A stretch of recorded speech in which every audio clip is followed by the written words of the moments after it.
If you'd like to order a Hail verification report, we make that available in a few different ways.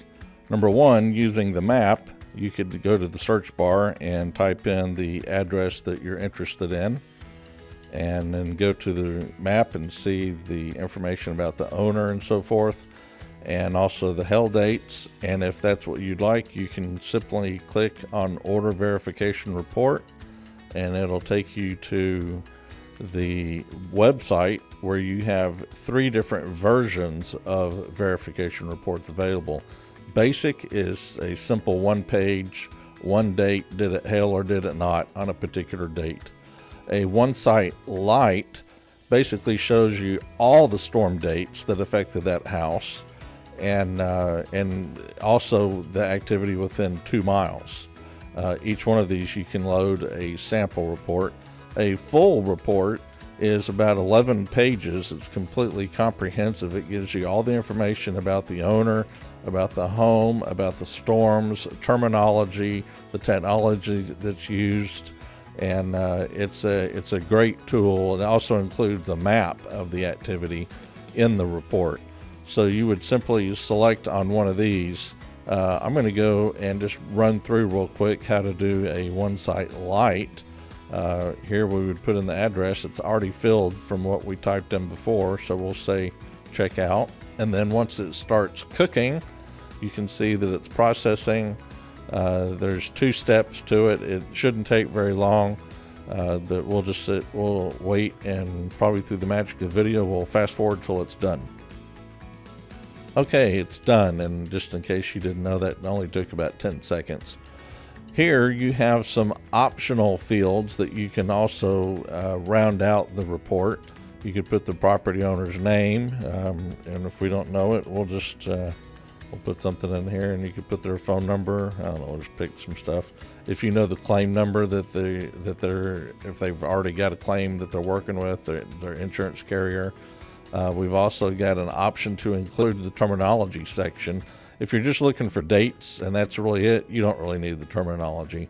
And then if you can ask to find out property's age, the age of the roof, and what type of roof it is, you can put that in there. And then you hit finalize, and it's gonna cook for a second. And once it's done, then you get your success. And you can either download the PDF, order another 1-site, or go to your dashboard. So we're going to say download the PDF, and it will bring up a list of where do you want to take it. So we're going to go to the desktop, and we save it there, and then we can open it through here. And then here's the completed report, and you can see here all the days of activity at location. Here again, historical storm activity at location, and you can see it's been filled in. We got the lat long, the duration of the storm, the intensity of the storm, the biggest size hail that NOAA said could have been produced, the speed at which the storm was moving, and the direction that it was going. And then also we've got the activity within 2 miles that you can see there. A little verification if you want to verify that this report hadn't been altered. And that's really all there is to a 1-site light. And with the ultimate subscription, you get 10 of these a day for no cost. So be sure and check those out. Another way that you can order a Hail verification report is simply going to your dashboard on the website. Once you log in, go to your dashboard, and you can go over to the reports tab, and you can see here's a description of the 3 different types of 1-site reports, the Hail verification reports, and see a sample of each one. And when you're ready to order one, simply click on order, and it takes you to the order page on the website. You select which one you want. Let's say that we're going to do a full report. You type in the address that you want to use there. Verifies the location on a map, and you hit checkout, and then it starts cooking the report. This process is similar to the 1-site light. However, you're going to see that we've got a couple of extra steps in here. And I'm going to go through those with you here in a second, and we'll kind of fast forward to the next step.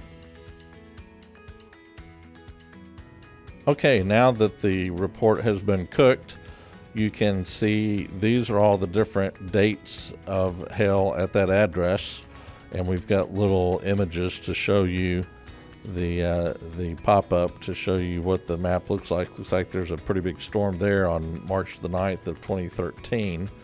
2013 may be too far back for some residential insurance policies, but it's available. As a matter of fact, it goes back to April the 14th of 2011, which looks like a bug hit a window or something.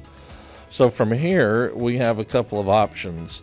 We can either report all of these dates, which sometimes is not favorable if you're showing it to an insurance carrier or someone that's going to possibly look at one of these older dates and suggest that the damage happened on an older date that was outside of the policy period. And also you've got the activity within 2 miles. So we have 3 different ways you can do it. We can also click on the from and move that up, and so now we've got a short range here. We've got from 2017 to 2013. Let's just move it up even further. So now we've only got these 2 maps that are on here. Once you, and then we could move this back down if you want. So once you decide on what you want to do, you just click on a date and it takes you to the date selected pop-up, and you can tell which one of those 3 methods that you want to report. Just the day that we selected, which was March 9th, that's the one I clicked on, or I want to say the range that I selected to between September 18th and April 21st, or show me everything. So that would be all the dates that hit that home. We're just going to do single selection. Matter of fact, let's do time date for a range and then continue. And we have the option of appending the activity within 2 miles. If you're just looking for at location, I'd turn that off. You can add your company name. We're going to put on here Bulldog Roofing and continue. And then you've got information about who the owner was, their phone number, if they have a carrier, what claim number, if there's one been established, age and type of the roof. This is all optional, but it'd probably be preferable to fill that out as much as you can. And then we're going to say create report based on all the options that we've selected. And then it goes to the cooking screen again, and now it's actually creating a PDF report. And you can see that it goes through this pretty quickly. We say if it takes longer than 8 minutes, that's pretty extreme. If it takes more than 1 minute, I'd say there was something wrong. Anyway, so now this report is completed, and a PDF version was emailed to the email address of the subscription that was set up with. And you can also say download your report, which we're familiar with doing that like we did with OneSite Lite. You find somewhere to put it, save it, and then you can open the report and I'll show you what it looks like. So here is the completed report. It's got a nice little cover page. If we had put more information about the owner, the claim number, all that would be included on here as well.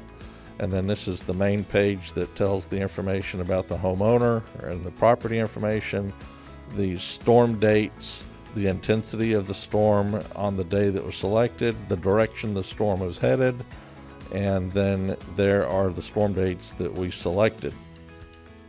And here it tells you that there was basically one radar, the KFWS radar, that generated the information that we downloaded and created this report from. And then also you can go and see this home was just to the north of this bigger swath. So that particular storm didn't look like that it was in that activity. It was probably the other one. We've got aerial details just to verify the home and also talk about aerial photography. This tells you the direction the storm was headed, and we get the Beaufort wind scale here, so you know what kind of wind damage may have been done. Then we talk about our technology. We've got the technology that's used. Here's the KFWS radar. We know that it's 66 feet high. Line of sight's 9.9 miles. And there's information about the radar itself. And then there's a map of the coverage of all the radars across the United States. And then we talk about the difference in the new updated dual polarization, which increases the detail of the radar significantly. A little information about us, a little disclaimer saying that we didn't come up with this data, we put it together to give to you. And then finally we put together a random soldier who lost their life in support of the country, and we put this on the last page so it can be printed out and put on the wall or mounted or something. We do that for each report. You can also verify this report to make sure that it's not been altered by simply going to HailStrike.com/verify, and then you just put in this code. So that's what a Hail verification looks like, and how you go through the order process. So I hope that helps.